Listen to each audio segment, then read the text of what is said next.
Hey friends, Christy here with Little Roots Ranch, and today I'm going to do a full walkthrough of the basics for pressure canning. So this isn't a specific recipe. I happen to be doing tomato sauce, pasta sauce, whatever, but it is the same process. The time is different, of course, but the same process for basically everything. So it's more or less pressure canning overview to help for if you're brand new to canning, and especially pressure canning, or it's been holding you back because you're worried about it, blowing up your house or getting botulism. It will. No, I'm kidding. I'm totally kidding. I share your sentiments because I remember the first time I pressure canned, I was so scared.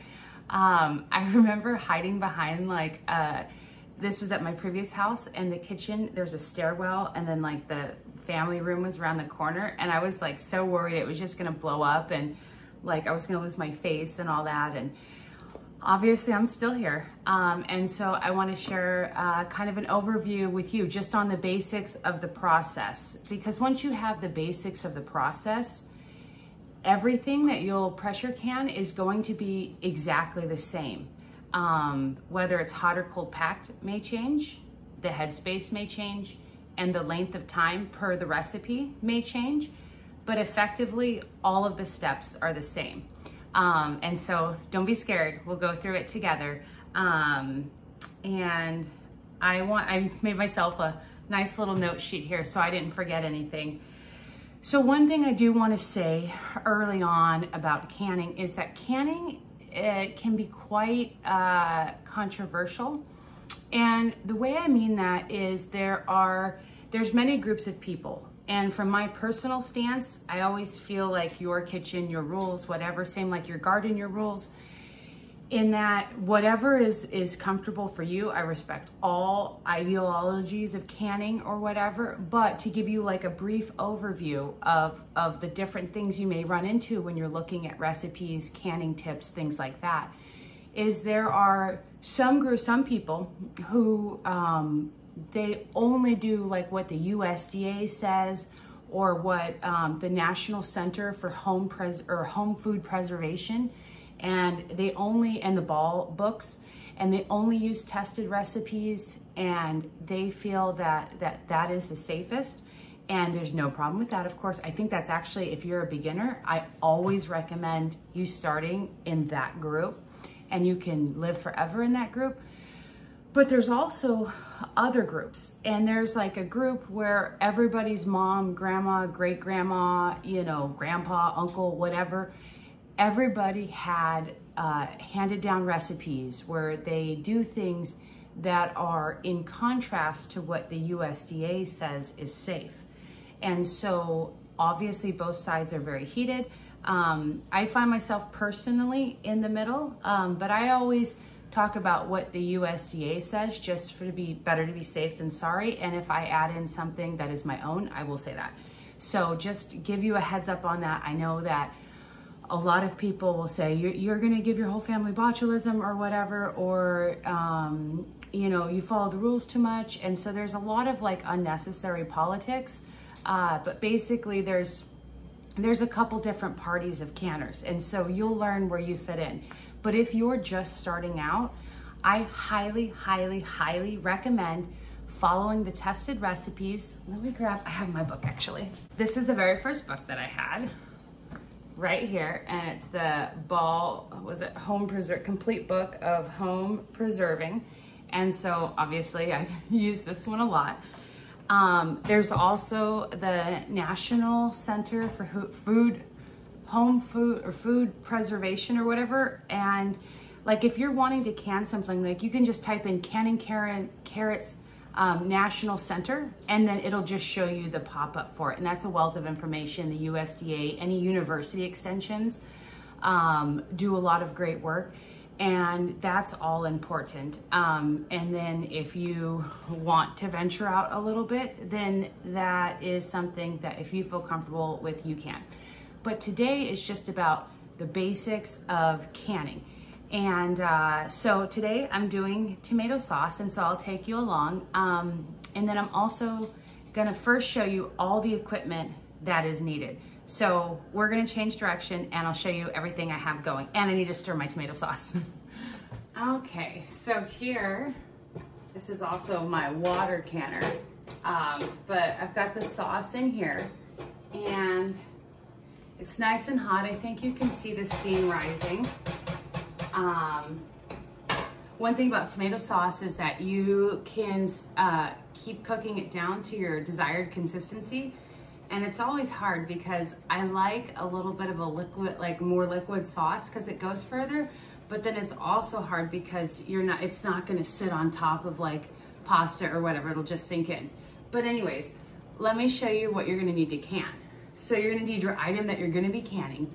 Of course, this happens to be what's it called, tomato sauce. Then there's your pressure canner. Your pressure canner is usually gonna be a Presto or an All-American. To my knowledge, those are the only two pressure canners available. I have the Presto. The difference is a significant amount of money. So that might help you narrow down your selection. That sure helped me. And so I have the Presto, and this is not on or anything, so it's not hot. But there are 4 pieces. And so this is the lid. It's pretty secure, so you have to like slide it to the side and then it pops off. So the lid actually has 2 pieces. There's the regular lid, but then there's the weight, which this is the weight. And basically it sits right here on this little vent. And so that's really important. There's also a dial here to tell me the pressure, and there's emergency relief valves. So one thing I always do is you're supposed to take your lid down, or I don't know if you take the whole thing, but your lid for sure, and get it inspected by your local extension every year. And this one's pretty new, so I look through and I can see directly through, which means I don't think you won't be able to see that through there. But basically I want to make sure I'm looking through here, and I can, which means that it's not obstructed or whatever. So I'll set that aside.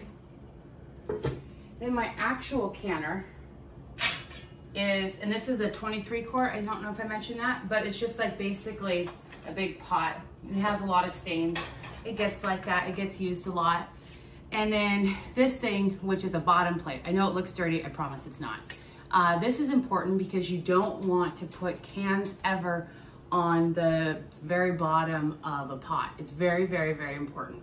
But so you put this in, and then that helps protect them. If you don't have that, you can use like a towel or something like that. It's not the best option, trust me, I've used it, but it's better than nothing. So those are the 4 parts of the canner, and then we've got everything else. So these are the jars, and these are quart jars, and it's available for pint or quart. And so the difference, and the only difference between these is the mouth size. And if you notice, they're different sizes. So this is the wide mouth, and this is the regular, which is a thinner mouth. I'm personally working on only going to wide mouth, but I still have a lot of regular mouth. I don't know what everyone else's opinion is. I know with the pints, which are just smaller glass, I can stack them, and so the wide mouth stack better than the regular mouth. But so I've got these jars, and they are nice and clean. And I've also got my lids, and I've got 6 wide mouth and 1 regular mouth. So I grabbed both of them. It is advised that you use brand new lids every single time. And so these are what they look like. Again, you can see this one says wide mouth and this one says regular mouth. But I've got my lids. And then I've also got my rings. And so 1 of the regular mouth and 6 of the wide mouth. I don't know exactly how many quarts this is gonna, I'm thinking it's gonna take 7, but as you can, you'll notice, I've had times where I'm expecting 7 quarts, pints, whatever, and I end up with like 14, or where I end up with 2. So I don't know if that's like a problem with me, or, you know, if I cook something down too much, you know. So that's that as far as the actual jar stuff. Now there's all the things for the little tools. And so they sell them as like a little kit at any like country store or farm store or whatever. It's like a little box, but So this is a funnel. And so the purpose of this is so that you can put it in there and you can easily fill it. When you're filling this jar, if you're hot packing, this jar is gonna be 87,000 degrees.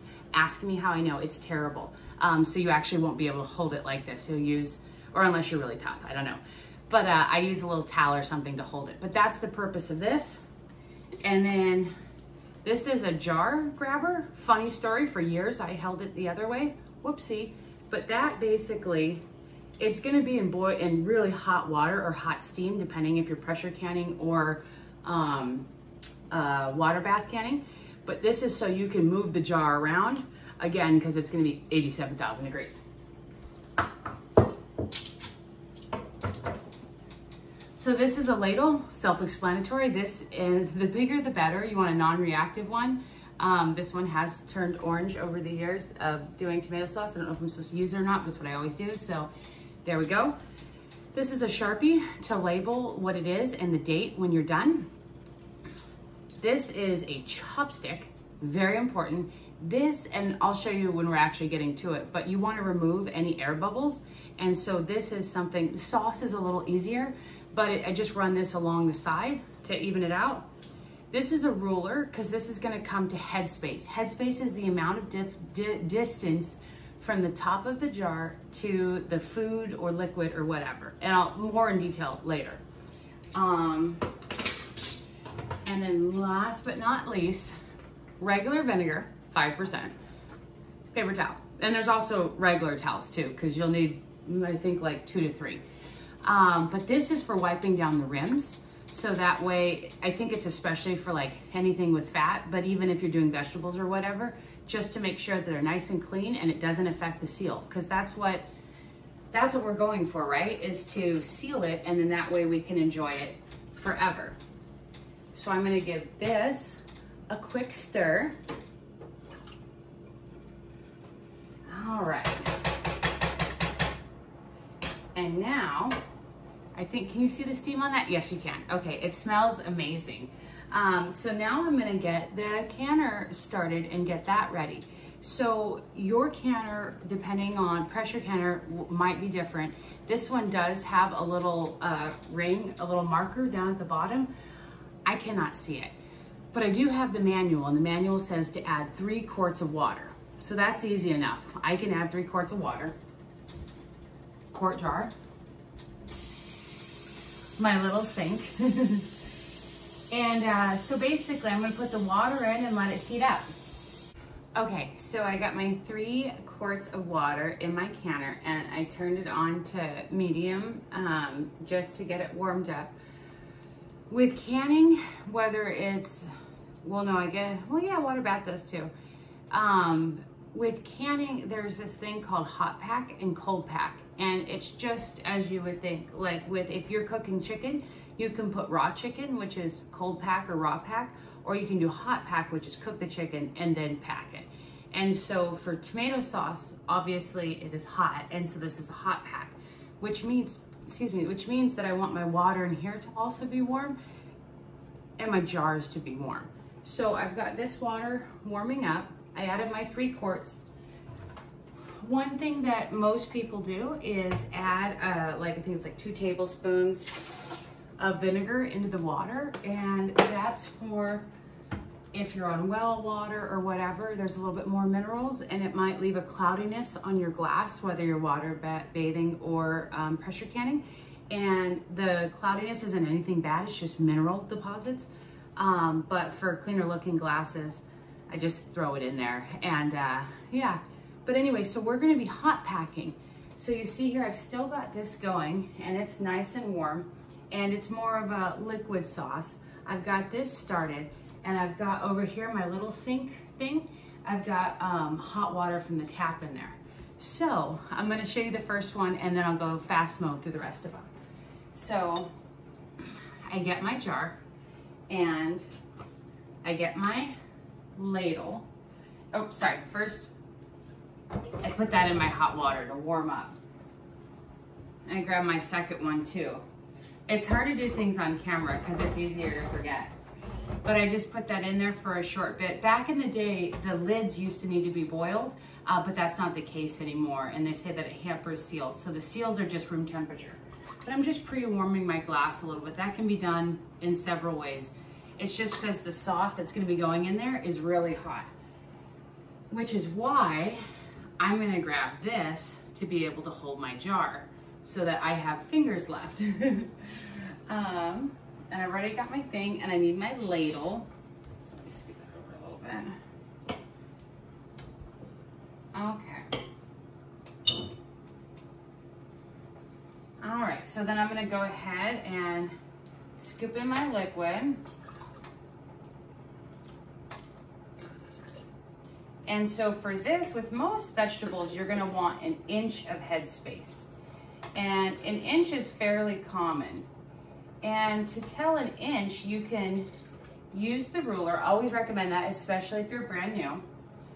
But you can also tell by the jars. And I'll show you that in just a moment. Let me see.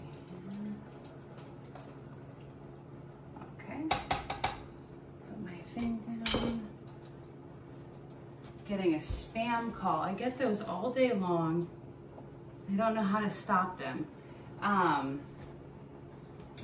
But if you look on your jar, it has these rings. The bottom of the very bottom one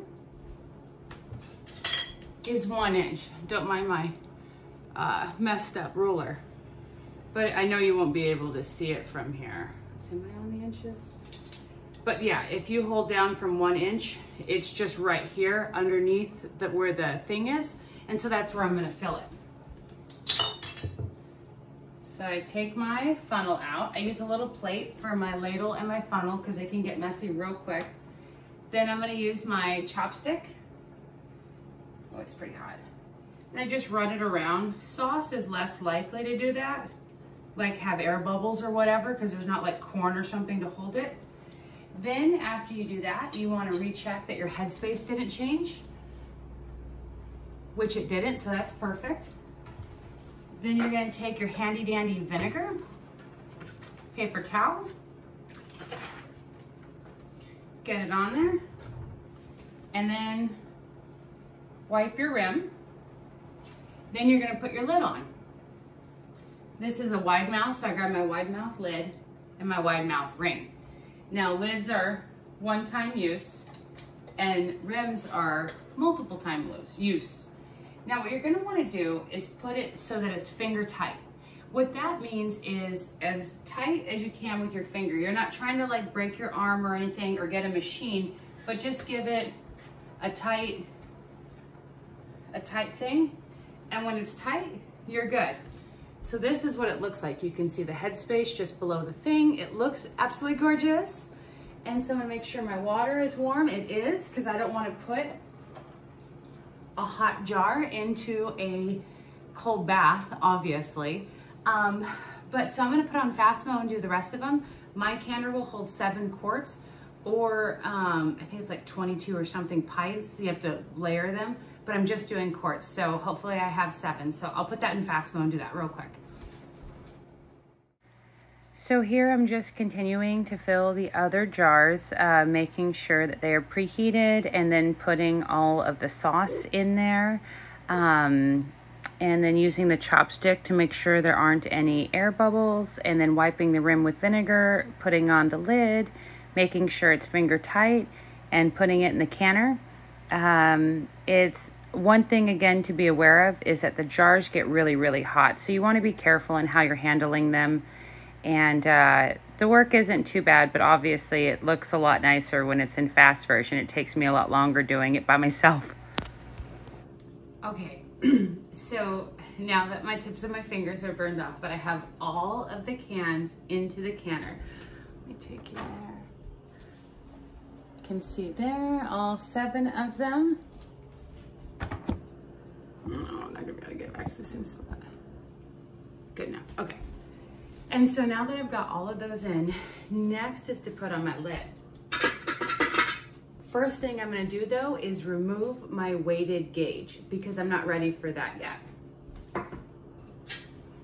So with the lid, you put on and then turn it to lock it. It takes a second. I'm sure it'll take me longer because I'm on camera, but, oh no, it's gonna go right away. So you can feel it, it feels secure. And I'm gonna put that heat on medium high. And what I'm gonna do, what I'm doing, the next step is that the canner needs to vent for 10 minutes, but the vent has to be a steam. Right now, it's not considered venting. You can't, I would bring you closer obviously, but there's no steam coming out of this little hole right here, which is where the weight goes. When it starts, then I start a timer for 10 minutes. And that allows all the oxygen and stuff to move out of the canner. Then when that's going on, and I'll get to that of course, that's when I put the weight on, and that's when we start pressure canning. Well, once we get up to the appropriate pressure. So now it's just a waiting game. I'll bring you back when it's actually steaming, venting, and show you what that looks like. And then we'll set a 10-minute timer, and then we'll come back again and actually start pressure canning. Okay, so here it's a little hard to see, but you can see the steam. It's just started coming in strong, and you can tell that the weight is still not on, but it's steaming real nice. So what I'm gonna, and the pressure's still at 0 because obviously it is putting out steam and still getting ready. Your canner will do water and stuff like that. That's okay. It's just getting prepped, but I'm gonna set a timer for 10 minutes. And then when I come back, I'll bring you along and we'll put the dial on and let it get up to pressure.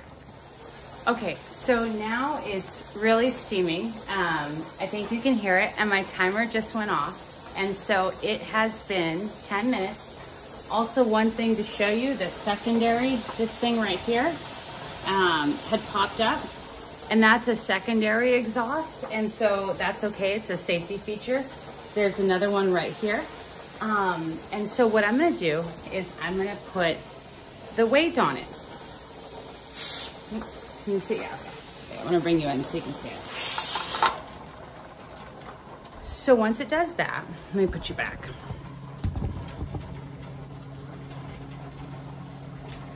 Okay, so once it does that, what that does is that starts building pressure in the canner. Now, the pressure that I'm going for personally is 10 pounds, but it's gonna vary on your elevation. I'm at sea level, I think I'm like just above, so I'm just the regular 10 pounds. If you're like up in like the Colorado mountains or something, I think it's a 15, but you wanna double check. I'm familiar with sea level.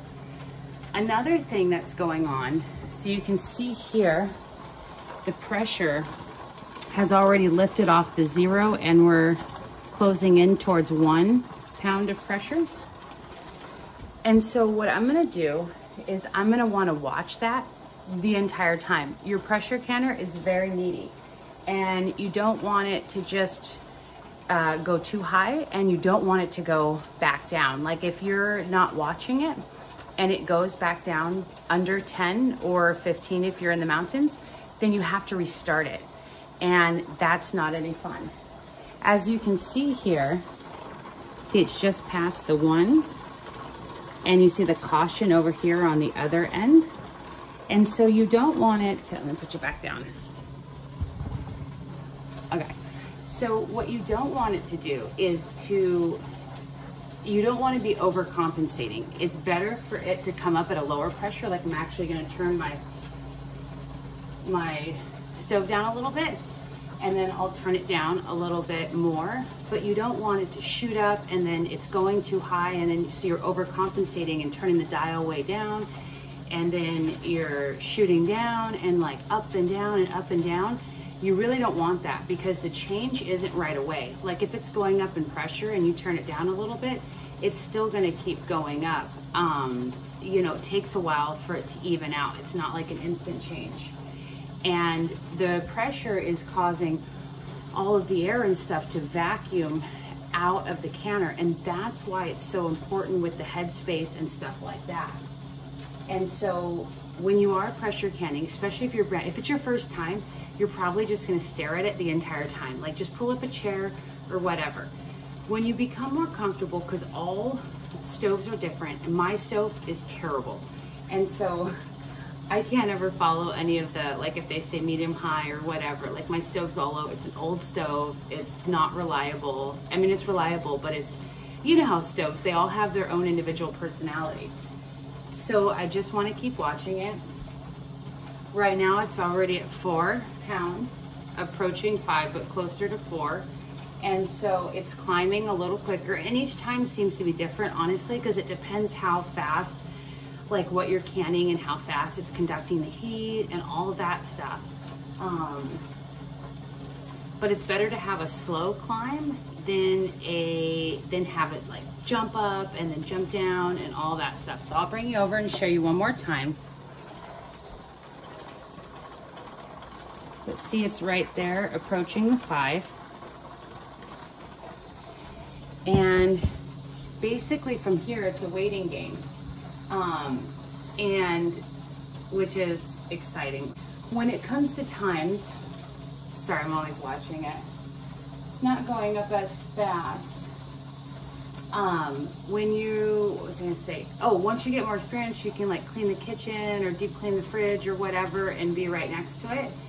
But I did want to say, as far as times, so my particular recipe is 30 minutes only once it gets to 10 pounds. And so right now doesn't count because we're at 5, but it doesn't start until it gets to 10. And your item may be like, if you're canning meat, I think it's like 90 minutes or 45 minutes. I honestly, I can't remember. Or if you're some stuff is just a little bit of time, like maybe 20 minutes or something like that. Each recipe will be different, and it's built for the longest item. Like this is, tomato sauce, but if I had tomato sauce with some type of meat, the time would be long, the time would be longer because it needs longer time to process the meat. And then tomatoes are fairly acidic, so it's on the lower end. But it's still climbing, it's right about 6. I was thinking about how to film this video because it takes quite a while. The pressure canning part, a lot of the waiting is waiting for it to get to pressure. And then of course there's the keeping it at pressure and then getting it down from pressure. And we'll show you that, you know, coming up. But it's basically just a slow crawl. So I think I'll save you the staring at a dial barely moving, and bring you back when it's at 10 pounds of pressure so you can see that.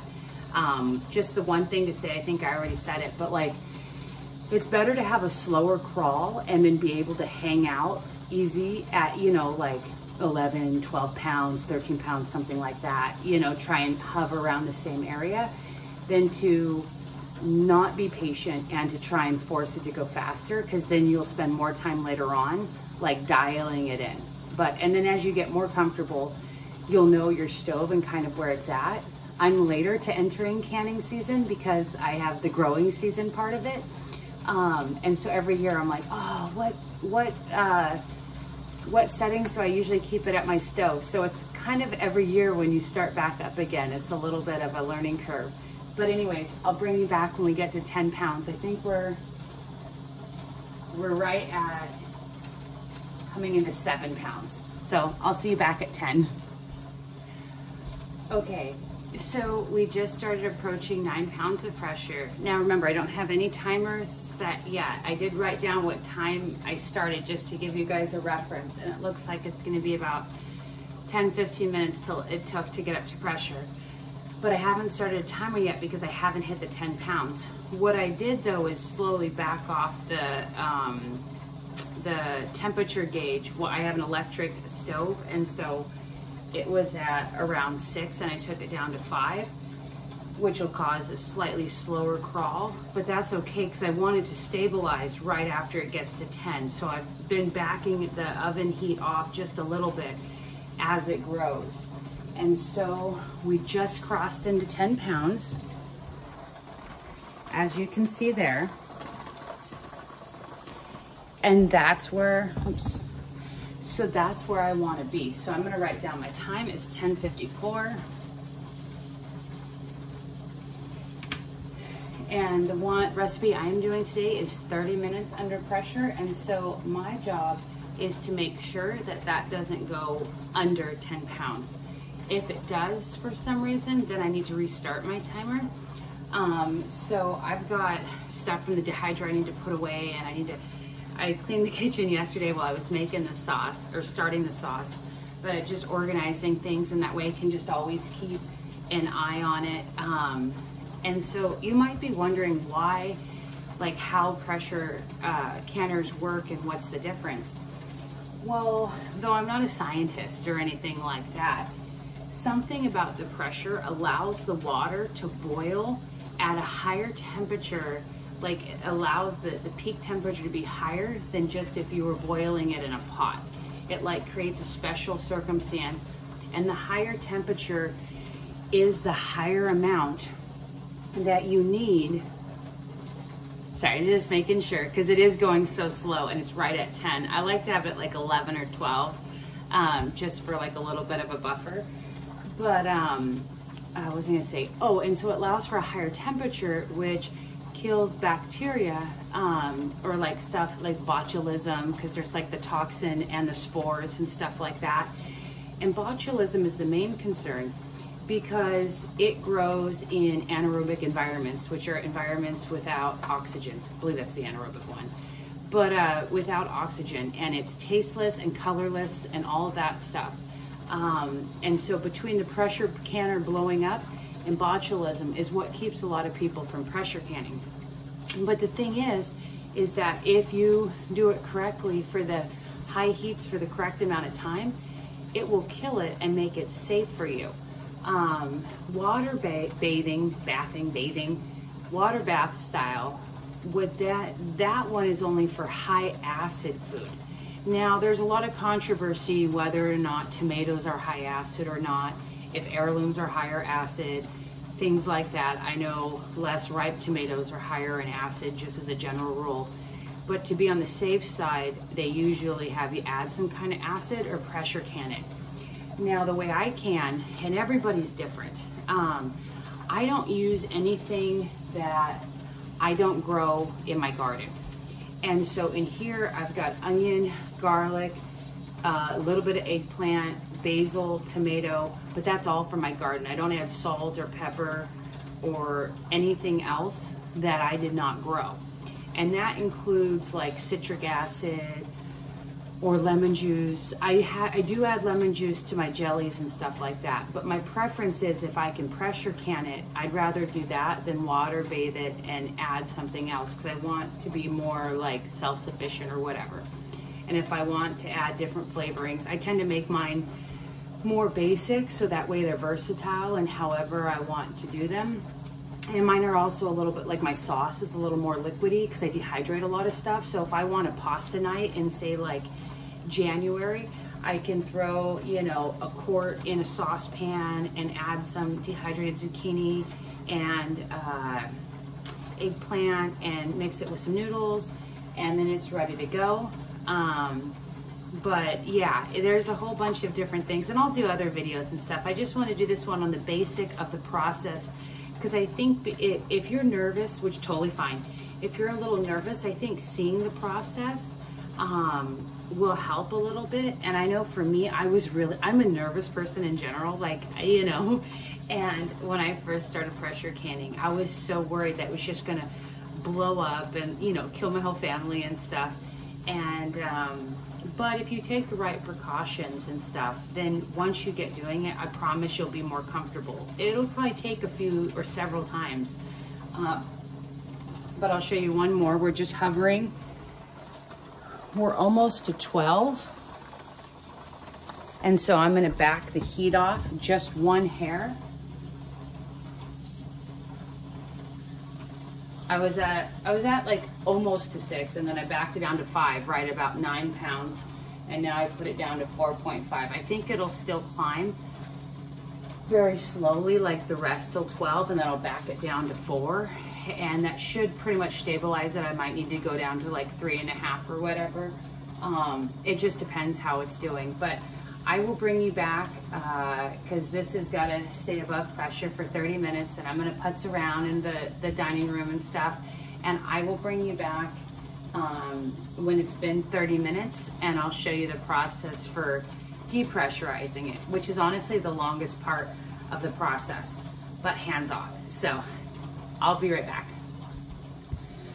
Okay, so it has been 30 minutes. The pressure canner is sitting at 11 pounds. It didn't dip under the 10 pounds.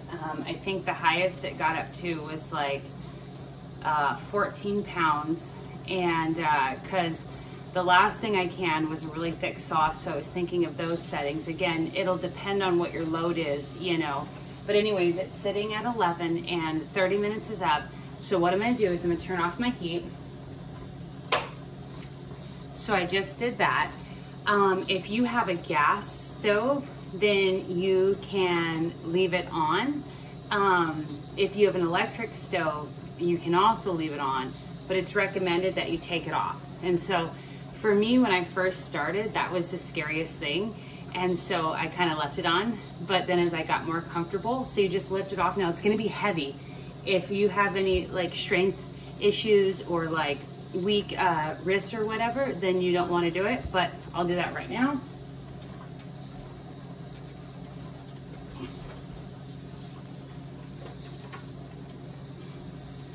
All right, and so as you can see here, I just removed it from the heat source because obviously the burner will stay hot for a while. And what I'm gonna do is I'm gonna wait for it to go down to 0. It's currently sitting right at 10. It was at 11, it's at 10. It'll take anywhere, depending on what, the All-American I think takes a little bit longer because it's like heavier duty or whatever. But I think it's cast iron, I'm not sure, because I have the Presto. But it takes about 30 minutes. And then it's, so you wanna wait till it gets down to the 0 on pressure and then wait 2 more minutes and then you can remove the thing. So it's going down pretty quickly, actually. It's about 9.5 pounds. But I'll pick you back up when it gets back down to 0. And then also I'll be waiting those additional 2 minutes just to make sure that there's no pressure built up or anything like that. Okay. Okay, so the pressure is down to 0 and it has rested for 2 minutes. And so that means that it's nice and safe. So the first thing I'm gonna do is take the vent off, or the weight, sorry, and it didn't fly off or anything like that because it's depressurized. And then I'm going to remove the lid. I was just getting a towel ready because I'm gonna set the lid on there. But, so you always wanna open it away from you just for steam or whatever. The water is hot. And the steam is hot. And everything looks good so far. As a heads up, it is possible for a jar to break in the pressure canner. I actually have not had that happen yet, knock on wood, but it does happen. So I'm gonna, now what I need to do is let this sit for 10 minutes and then bring them out and put them in an area that's draft free, actually be right next to where the camera is, and a place where they can sit for 24 hours so they can finish with stabilizing in temperature and creating the seal and all that stuff. So I'll pick you up in 10 minutes. Okay, so the final thing to do, well, I guess almost final or whatever, is it's been 10 minutes, so everything's just slowly coming to temperature. So all that's left is to take the jars out of the pressure canner and set them. I've got my mat here. You don't want to put them right onto a cool surface, especially if you have like marble, granite, tile, anything that's going to be a lot colder, because you don't want to shock or cause cracks or anything like that. So pretty easy. You just grab these guys, this part down. Yes, I've done that wrong for a couple years, a long time ago. And you're just going to grab it. Sometimes when you pull them out, they'll still be boiling. Look how pretty. And so you're just gonna set them in a place where they can rest for 24 hours. You might have already heard pings, or you might start to hear pings. And the ping is what happens when the jar seals. I love that sound. But you don't want to like turn them, you know, left or right or anything like that. You want to keep them as straight as you can and just set them where they can rest. Then after that, sometimes the cans do leak liquid. And if that's the case, you'll want to just wash them down. You can do like a bubble bath or whatever. And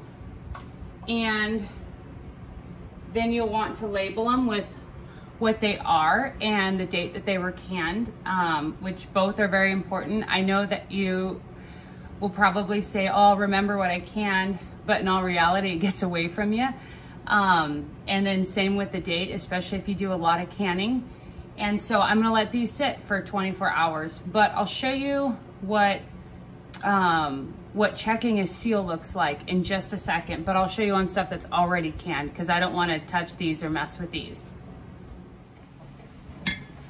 Okay, so it's been 24 hours and I put all of them away and labeled them and all that, but I wanted to show you how I test to make sure that all the seals are done before I put them away. So first thing to do is to take the rims off. I think some folks keep the rims on, I do not. And then there's two things that I do. The first thing I do is I grab it by the rim, and that's solidly by the rim, not like a little bit on the rim. I was pulling carrots, so my nails are dirty. And make sure that they're holding with it. Then I grab, you can take like a spoon, a knife, fork, anything like that. But basically, and this is really beneficial when you have a lot of them, because then you just run them through and see the difference. These are different bottles. This one's the wide mouth and this one's the regular mouth, but it doesn't sound that different. What I have here are dehydrated zucchini, and so these are not sealed. I can just open them up and eat them. But anyways, if you listen to the difference, see how that one they're completely different? And so that's an easy way to know, to make sure that your can's sealed, as well as the pull test. And you want to check the seal when you put them away and when you pull them out to use them every single time, just to make sure. But anyways, I hope you enjoyed this video. Happy gardening and happy preserving, and thank you for watching. Have a good day. Bye.